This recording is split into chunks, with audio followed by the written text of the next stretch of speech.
Tonight, here's what people are talking about. Well, my dad got a raw deal. He happened to witness the murder of his father. Tom Hanks like you've never heard him before. I couldn't be a worse human being.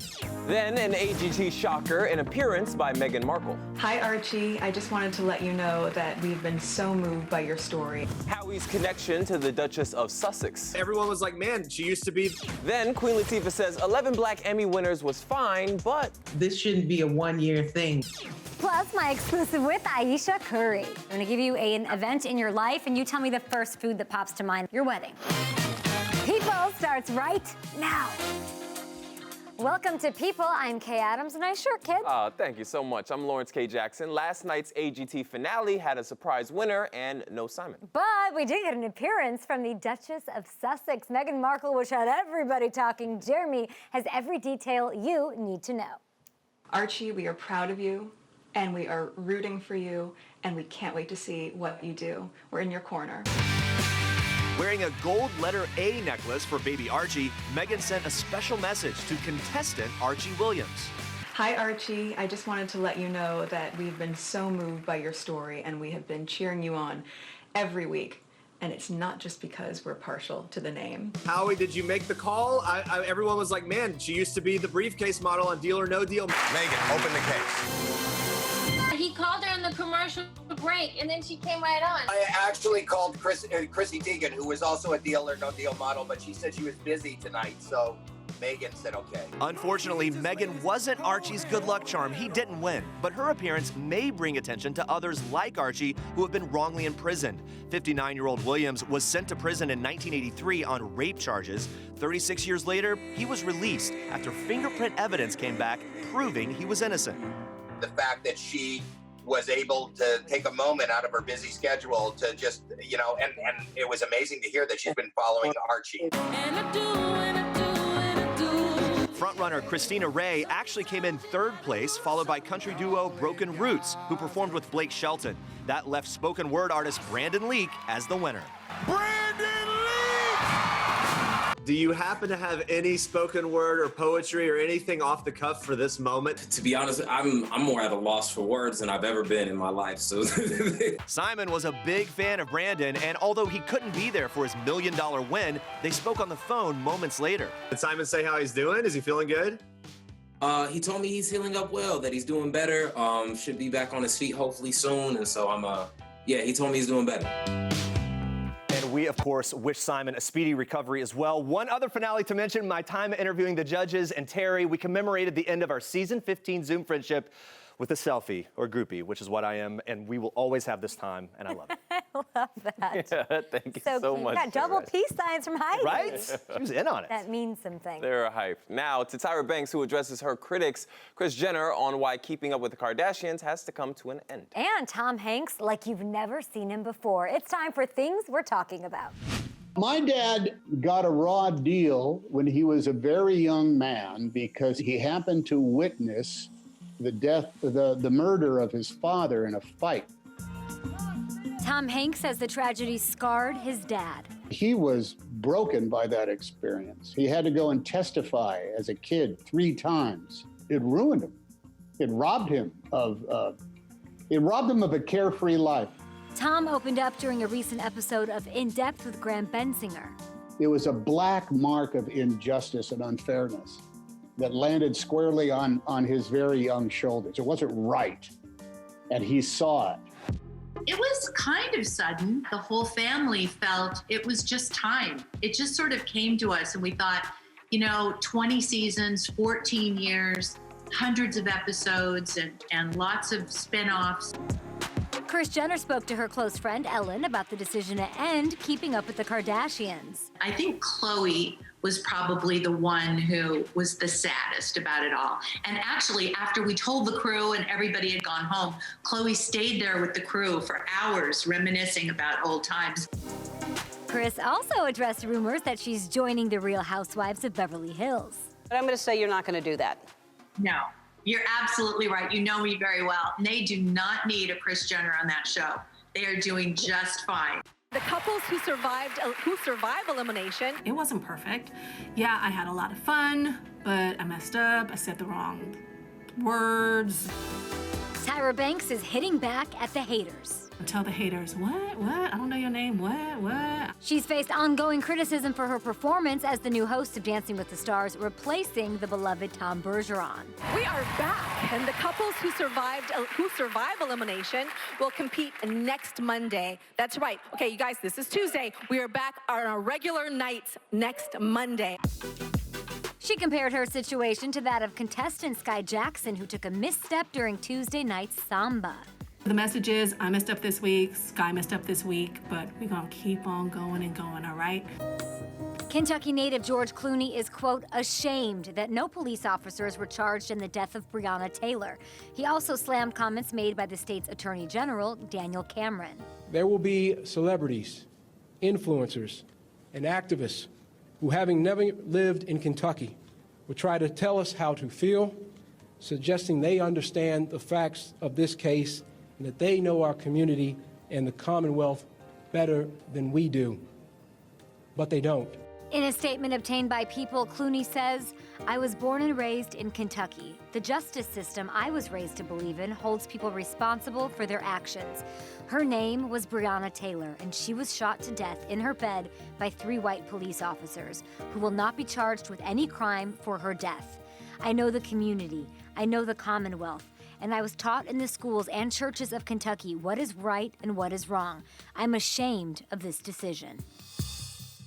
Now, Queen Latifah is also fighting for change. She's encouraged by the record-setting 11 wins for Black actors at the Emmys, but she told me a lot more needs to be done. Thank you. I want to thank the Academy for this great honor. Thank you so much. This is, whoa, okay, thank you.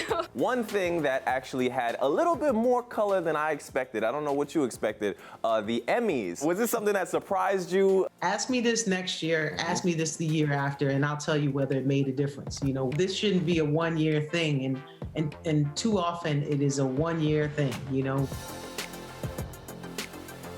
They throw a bunch of things at us, and then we're supposed to be happy with that. And then they go back to, okay, no women in this category, or no people of color in this category, and it's just ridiculous.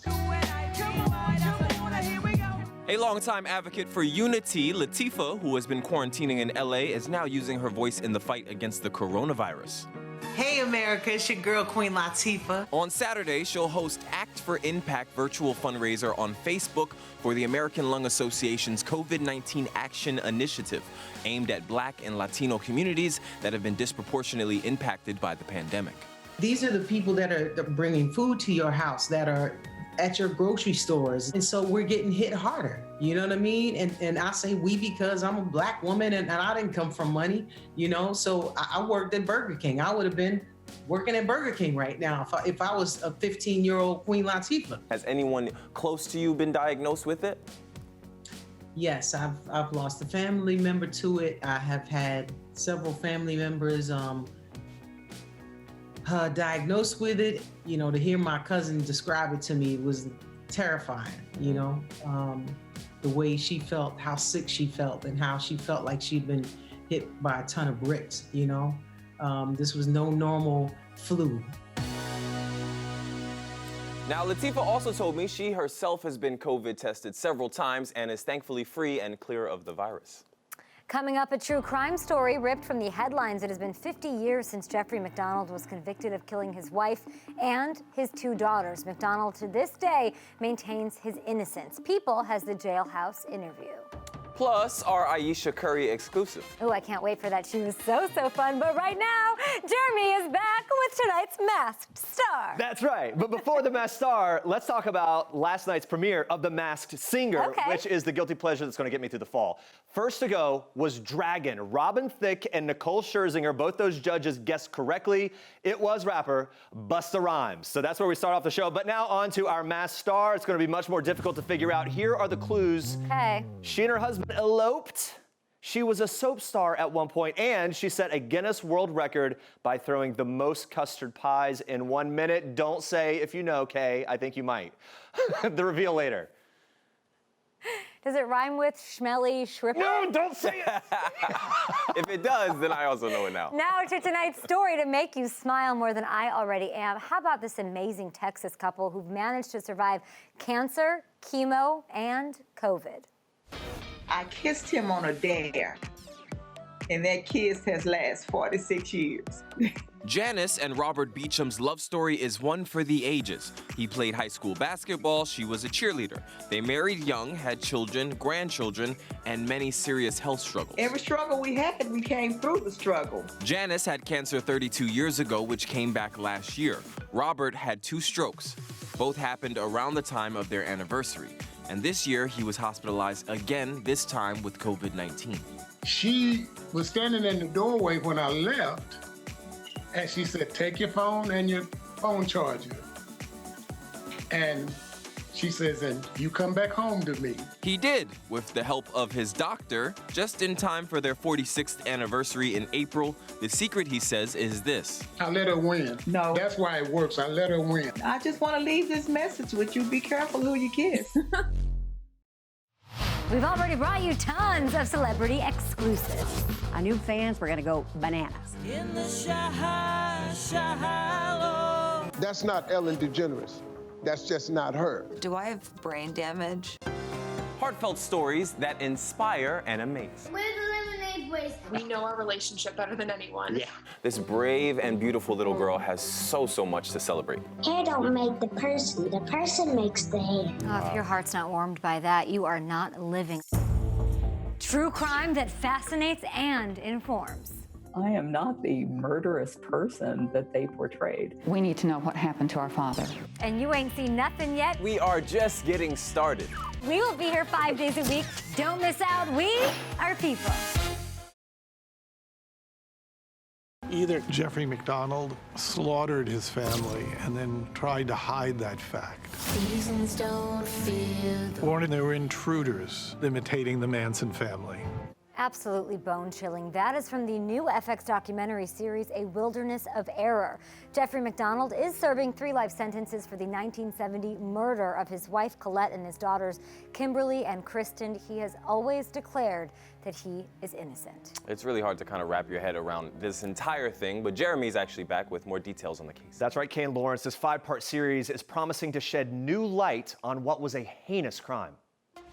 The infamous crime happened back in 1970. Dr. Jeffrey MacDonald has been charged with the murders of his pregnant wife and their 2 young daughters. It's been 50 years since Jeffrey MacDonald's wife, his 2 daughters, were brutally murdered. What is it about this story that has people still fascinated today, 50 years later? The fact that no one's ever been truly convinced that Jeffrey did it. For 50 years, although the judge and the court and the jury convicted him, people have questioned that conviction. Emmy-winning producer Mark Smerling is in search of the truth. Jeffrey MacDonald was a decorated Army surgeon stationed at Fort Bragg in Fayetteville, North Carolina. He says a group of intruders murdered his family. It is probably the original true crime conundrum. You know, I mean, Jeffrey MacDonald's story has been told over and over again. In the mid-'80s, there was a TV series off Joe McGinnis's book, Fatal Vision. Mark, People magazine got an exclusive jailhouse interview with Jeff. That was back in 2017. I want to read this quote to you. He said, "My goal is to walk out of prison a free and vindicated man, not just a free man. I won't go any other way." What do you make of that? That, you know, no matter how many years you put me in prison, no matter how much you try to wrench my arm and make me feel I can get freedom by admitting I murdered my family, I'm not willing to do that. But many still believe he's guilty. Millions of people saw Jeffrey MacDonald killing his family. It solidified people's views about the case. For the 5-part documentary series Wilderness of Error, premiering Friday on FX, Mark talks to people who have never spoken out before to uncover new details about these horrific murders. Your series focuses on the girl in the floppy hat. What kind of questions does she raise? The night of the murders, Jeffrey said that a woman was among these hippie murderers who attacked him and his family, Manson style. This was Helena Stokely. And since 1970, she's been saying to people off the record that she was in the house the night of the murders. It lines up with Jeffrey's story of the evening. She's been telling this story for years and years and years, and then she died in 1983, and that story has lived on beyond her. It's a fascinating story. Given all the evidence against Jeffrey MacDonald, his former wife's family still believes that he is guilty. MacDonald tried to appeal his conviction to the Supreme Court, but the High Court refused to hear his case. He's currently eligible to apply for parole. Kay and Lawrence, fascinating story. Cannot wait to watch that on FX. Thank you so much for that hard work, Jeremy. Let's move on. Next, we will play a little word association game with this lovely. I love Ayesha Curry. We talk about her wedding to Steph Curry, date night with Steph, her first pregnancy. Oh, and Drake, Lawrence, don't worry. I just want to know about the jump shot secrets. Then Drew Barrymore on the last time she went on a date. Hint, it's been a while. But first, here's tonight's People's Picks. The doctors and nurses here, they want to give you hope that one day you can leave here. But you deserve someone to show you mercy. How different I would be if someone had. Sarah Paulson plays legendary Nurse Ratched in Netflix's new psychological thriller series, Ratched, inspired by the fictional character in One Flew Over the Cuckoo's Nest. From a thriller to our other People's Pick, The Righteous Brothers. Bill Medley and his new partner Bucky Hurd are live streaming an intimate evening with The Righteous Brothers on pay-per-view this month.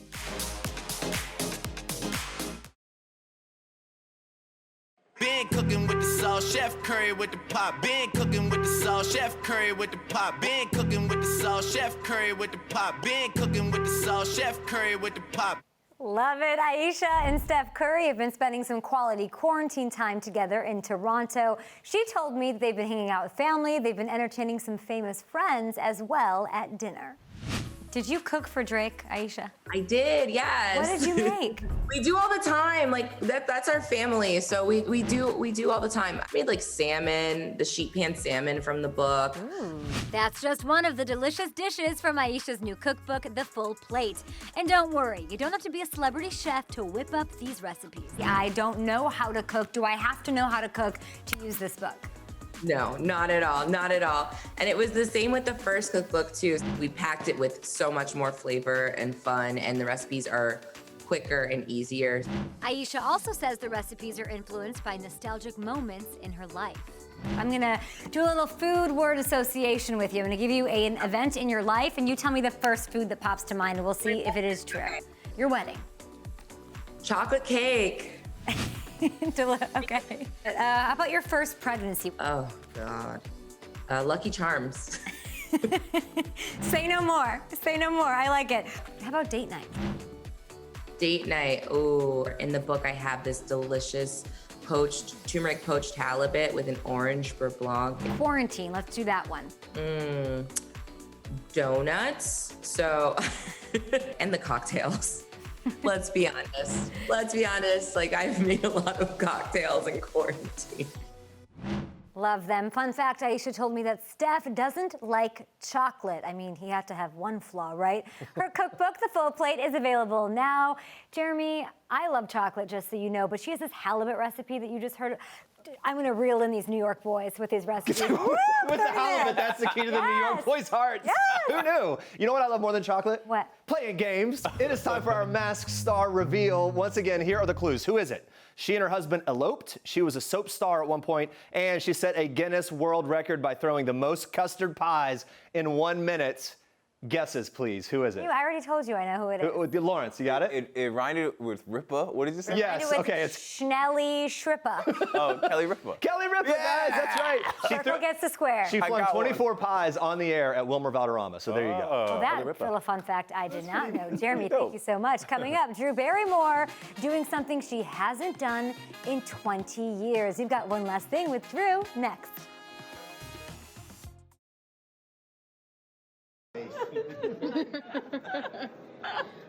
She really likes it. Oh my goodness, Wow. Look at Drew Barrymore, so emotional. That's the first time she saw her set for her new talk show. I mean, the pressure builds. You could kind of feel that. You could definitely feel that. Now, she's been chatting with A-list guests like Gwyneth Paltrow and Stephen Colbert. And tomorrow, Drew welcomes ex-husband comedian Tom Green to her show. They haven't spoken in 2 decades, 20 years. 20 years, I can't wait. Guess what though? I spoke to Drew Barrymore. Yep, and it's tonight's One Last Thing. Bye-bye.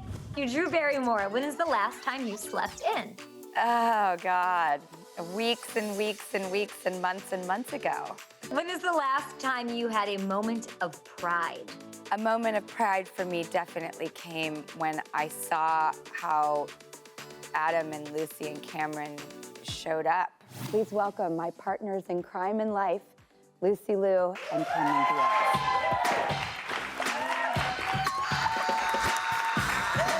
And I was so overjoyed at their kindness and the words and the vibes, and just, it's been a really amazing life alongside of them. When was the last time you went on a date, Drew Barrymore? A couple years ago, I don't know, a while ago. I think dating is so fun. People who poo-poo on dating, I'm like, why? It's so fun.